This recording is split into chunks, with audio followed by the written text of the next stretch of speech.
Edition with Deborah Norville. Trash on the highway isn't just ugly, it's dangerous. According to a recent study by the AAA, 25,000 accidents a year can be attributed to road debris.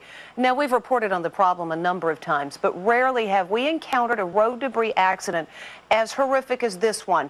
It found a woman driver impaled in the face. Matt Mahar reports.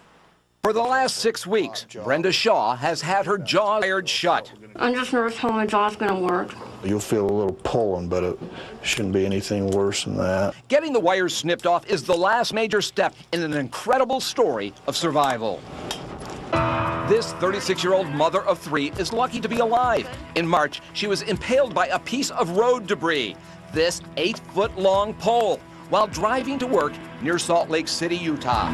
Police say it was a piece of scaffolding that fell off a truck and flew through Brenda's windshield into her face. I just wanted to report an accident. It appeared that something went through the windshield of a lady. I'm coming up to the people now. She is hurt bad, blood's all over.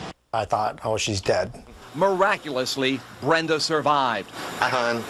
This video diary was shot exclusively for Inside Edition by Brenda's husband, Kelly, in the days just after the accident.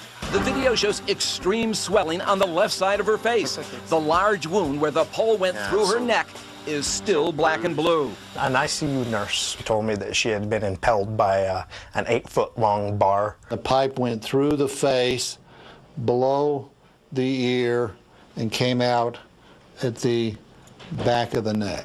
Her surgeon, Dr. Creighton Walker, literally put Brenda's face back together. A millimeter or two further up and it would have destroyed her left eye. A millimeter or two further in and it would transected her carotid artery and she would have been dead. Or if it had gone a little bit higher, it could have gone into her brain. At first, Brenda couldn't understand what had happened to her. She was asking, why didn't my seatbelt work? Why didn't my airbag work? And I said, honey, you got hit with debris. It wasn't an accident. It was a piece of debris that struck you. Even the simplest task becomes painfully difficult. This is how she eats, by squeezing a syringe full of liquid into her mouth. Unable to speak, Brenda writes her thoughts on this board. I'm stressing about getting into a car. I've been thinking about it. She draws a diagram showing what she remembers about the accident. So you're she saying circles where she was on the highway just before the pole came flying through the windshield. Her husband says at times it was hard to hold back the tears. I was crying and she wrote down on her pad, why are you crying? Do I look that horrible? You know, and I'm like, no, you look fine. You're just injured. You know, I'm just crying because you're injured. Brenda says seeing her face for the first time was traumatic. I had walked into the bathroom to take my first shower and looked in the mirror and I about fainted.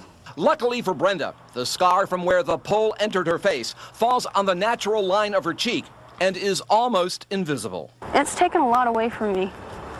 It could have taken a lot more. I came very close to dying. Not ready to die.